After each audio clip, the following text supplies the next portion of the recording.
मराठ्यांच्या आरक्षणाबाबत बोलताना उजव्या विचारांच्या राजकीय विश्लेषकांना हे दोन्ही हात जोडून अगदी सावधपणे बोलावं लागते. दोन्ही हात जोडून बोलतोय, नम्रपणे बोलतोय. वर सांगावं लागतंय की मी कोणावर टीका करत नाहीये, तर वस्तुस्थिती समजावून सांगण्याचा प्रयत्न करतोय. मित्र, मुळात उपोषणाला बसलेल्या मनोज जरांगे पाटलांना जे जनसमर्थन मिळालंय असं दाखवलं जातंय, त्याचा शोध घ्यायला हवा.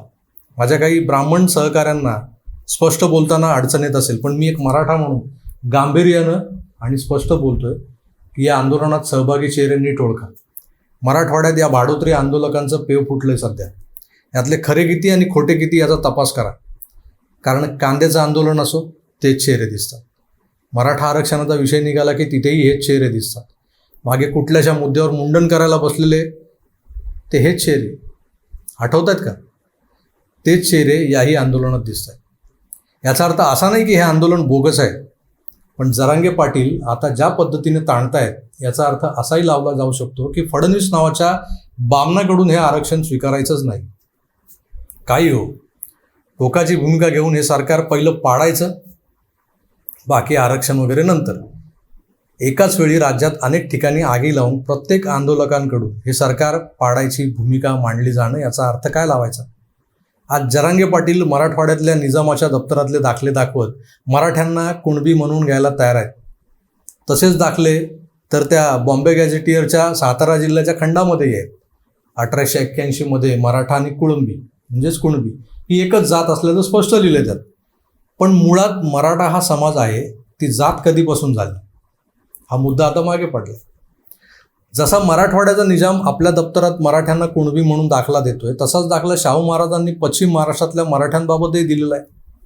सातारच्या गॅजेटमध्ये तसा उल्लेख आहे.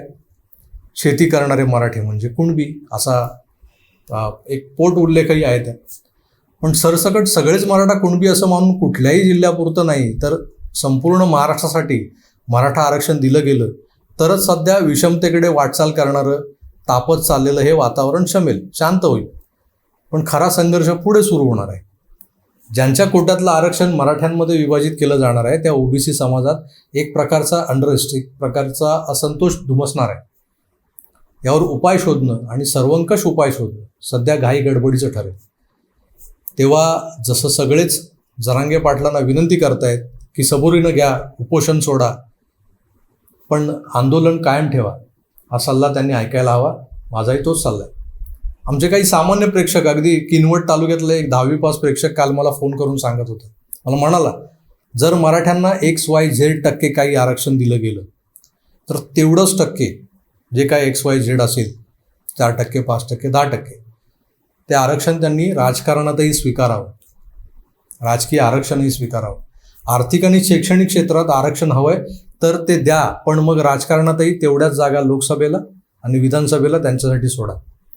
त्या पर्सेंटेजच्या पुढे जायचं नाही, हे बंधन स्वतःवरही घालून घ्या आणि सरकारने दप्तरी तशी ती आरक्षण नोंद म्हणून करून ठेवा. हे चालेल का? मोठा मार्मिक सवाल आहे. हे चालेल का?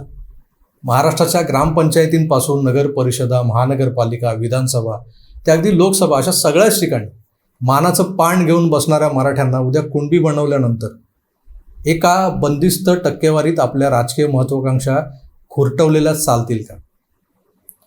कुणी खुरटवल्याचं सोडून द्या, ते खुरटलेल्या चालतील का? खरं आहे मित्रांनो, हा सवाल मार्मिकच आहे. सामान्य मराठी माणूस हा महाराष्ट्रातल्या 18 पगड जाती समूहाच्या विविधतेत रमणारा आहे. 12 बलुतेदारांच्या सामाजिक व्यवस्थेवर विश्वास ठेवणारा आणि त्या व्यवस्थेनुसार चालणारा आहे. त्याला महाराष्ट्र अशा जाती आरक्षणाच्या तिढ्यात अडकून अस्वस्थ व्हावा हे पटत नाही.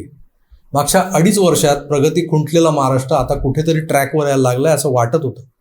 तसं असताना जातीपातीच्या धर्माच्या नावावर विखुरलेला महाराष्ट्र 96 कोळी, 92 कोळी, कुणबी, साळी, माळी, कोळी, काष्टी, तेली, सुतार अशा असंख्य वर्णात विभागला जाणं प्रगतीच्या दृष्टीनं परवडणारं नाही आहे. पण हे असंच व्हावं यासाठी कुठले तरी अदृश्य हात काम करतायत आणि हे न समजलेला मनोज जरांगे पाटलांच्या सारखा हाडाचा कार्यकर्ता मराठा समाजासाठी आपल्या प्राणाची आहुती द्यायला निघालाय.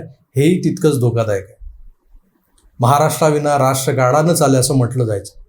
तसंच मराठ्याविना महाराष्ट्राच्या प्रगतीचा गाडा न हाले ही वस्तुस्थिती आहे. पण मराठा समाज आता निर्णायकी अवस्थेत आहे, नायकच नाही. त्या समाजाला योग्य दिशादर्शन करणारं नेतृत्व, मराठ्यांमधलं नेतृत्व सध्या उपलब्ध नाही. जे समजावण्याची, सामोपचाराची भाषा करतात ते नेते आज काही लोकांना नकोसे झाले, नकोच आहेत त्यांना. त्यांना आग लावणारेच हवेत. विनायक मेटेंसारखा, स्वर्गीय विनायक मेटेंसारखा अभ्यासू आणि चिवट नेता गमावला मराठा समाजाला, आणि त्यानंतरची पोकळी भरून काढणं सहज शक्य होईल. असा अभ्यासू नेतृत्व किंवा असे अभ्यासू पदाधिकारी मराठा समाजात आहेत, पण त्यांना जाणीवपूर्वक डावललं जातं, हे सुद्धा लक्षात घ्या. मूळ मुद्दा असा आहे की राज्यात सत्तेत नसतानाही हे अदृश्य हात सत्ताधाऱ्यांच्या बुडाखाली आग लावू शकतात. त्या हाताला खुलं आव्हान देत सामोरं जाण्याची हिंमत ना फडणवीस दाखवत आहेत ना एकनाथ शिंदे. दादा तर घरचेच आहेत, त्यांना काय बोलणार आपण. मित्रो, हा तिढा कमालीचा वाढवून ठेवला गेलाय. कुंता दिवसेंदिवस अधिक किचकट करून ठेवला जातो, कारण या आगीत फक्त आणि फक्त या सरकारच्या राजीनाम्याची समिधा पडली की या आंदोलनाची पूर्णाहुती होईल. इथे निस्वार्थ भावनेनं कुणीही इदम न मम म्हणणार नाहीये, एवढं लक्षात ठेवा. तुर्तास इथेच थांबतो. तुम्हाला माझ्या बोलण्याचा रोग कळालाच असेल. आता या माझ्या विवेचनावर अनेकांच्या शिव्या, अनेकांच्या टीका आणि बऱ्याच काही गोष्टी कमेंटच्या माध्यमातून येणार आहेत. माझी तयारी आहे, पण कुठेतरी मराठा समाजानं या सगळ्यांचा साकल्याने विचार करायला हवा, एवढंच माझं म्हणणं आहे. थांबायला हवं. पुन्हा भेटूच तोवर आपली काळजी घ्या आणि पाहत राहा आकार DG9. धन्यवाद. नमस्कार.